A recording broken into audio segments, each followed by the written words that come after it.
नमस्कार, आप देख रहे हैं एनएमएफ न्यूज में आपके साथ शबनम।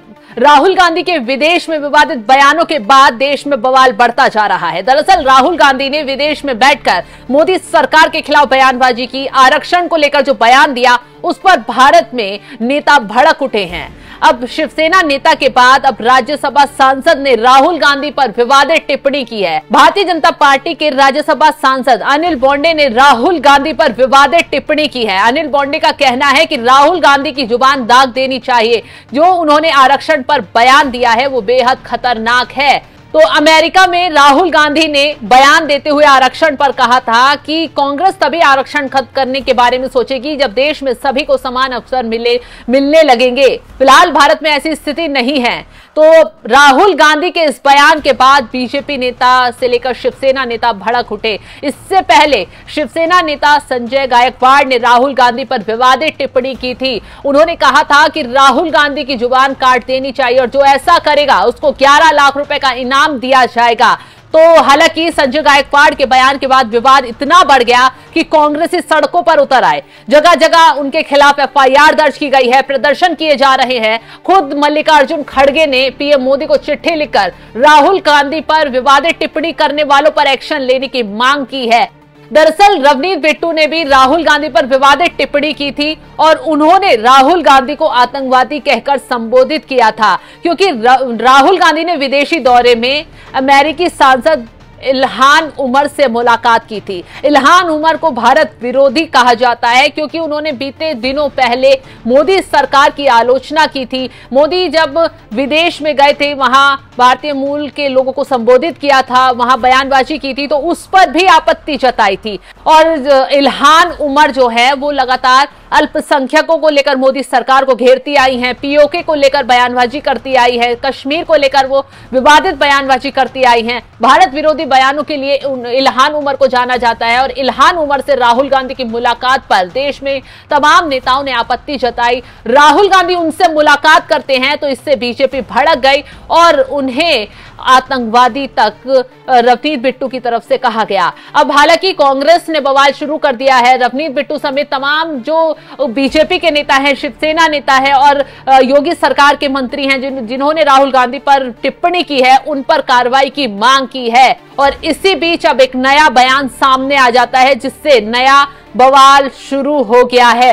अनिल बोंडे ने विवादित बयान देते हुए राहुल गांधी की जुबान दाग देनी चाहिए। आरक्षण के बारे में उन्होंने खतरनाक बात कही है, इसलिए राहुल गांधी की जुबान को दाग देना चाहिए। ये बयान किया है अनिल बोंडे ने, जिन्हों के बयान के बाद फिर से एक बार बवाल खड़ा हो गया है। कांग्रेस ने बीजेपी को इस मुद्दे पर घेरना शुरू कर दिया है और विवादित बयानबाजी करने वाले नेताओं पर सख्त से सख्त कार्रवाई की मांग की है। तो जिस तरीके से अब कांग्रेस बवाल पर उतर आई है राहुल गांधी पर बयानबाजी करने वाले नेताओं के खिलाफ, उस पर आपका क्या है कहना? कमेंट कर अपनी राय जरूर बताएं। विरोधी पक्ष नेता रहने वाले, संवैधानिक पद पर रहने वाले राहुल गांधी ने भारत के विरुद्ध बहुत बड़ा गुनाह किया है। भारत में 80% लोग आदिवासी, दलित समाज के, ओबीसी लोग हैं जिनको आरक्षण मिलता है और यह पता है कि ये सब लोगों को आरक्षण की आवश्यकता है।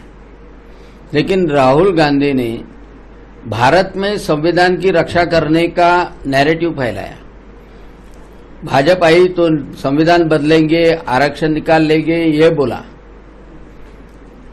और खुद अमेरिका में जाकर उसने बोला कि फेवरेबल कंडीशन आ गई तो हम आरक्षण निकाल सकते हैं। यानी अभी फेयर कंडीशन नहीं है, लेकिन हम आ गए और फेवरेबल कंडीशन आ गई तो आरक्षण खत्म करेंगे। 80% लोगों की जो उन्नति हो रही है वो भारत रत्न बाबा साहेब आम्बेडकर की वजह से हो रही है। भारत रत्न बाबा साहेब आम्बेडकर ने जो हक दिया है आरक्षण का, वो निकालने की भाषा राहुल गांधी कर रहे। ये एक ही चीज के लिए उसको माइनॉरिटी को, मुस्लिमों को, क्रिश्चियनों को प्लीज करना है। माइनॉरिटी के अपीजमेंट के लिए जो 70-80% जो बहुजन समाज है, आदिवासी समाज है, दलित समाज है, ओबीसी समाज है, उसका आरक्षण निकालने की मंशा उन्होंने जाहिर की है। हाँ, मुझे पता है कि महाराष्ट्र के एक एमएलए ने बोला कि उसकी जीवा का छांटना चाहिए। नहीं, वो गलत बात है। मैं हिंसा की बात नहीं करता, लेकिन राहुल गांधी के भी समझ में आना चाहिए। इसके लिए ये समाज ही उसके जीभ को चटके देके उसको बार बार याद दिलाएगा। उसके जीवा को चटके तो देना ही चाहिए, ये समाज ही देगा। और ये समाज चटके देता है तो वोटिंग के माध्यम से देता है, उसको दूर करके देता है, राहुल गांधी और कांग्रेस को बाजू करके देता है कि उनकी ऐसे बोलने की हिम्मत न हो। यही मुझे कहना है। हिंसा उत्तर नहीं है, लेकिन उनको याद दिलाना, उनको सबक सिखाना, ये डेफिनेटली उत्तर है।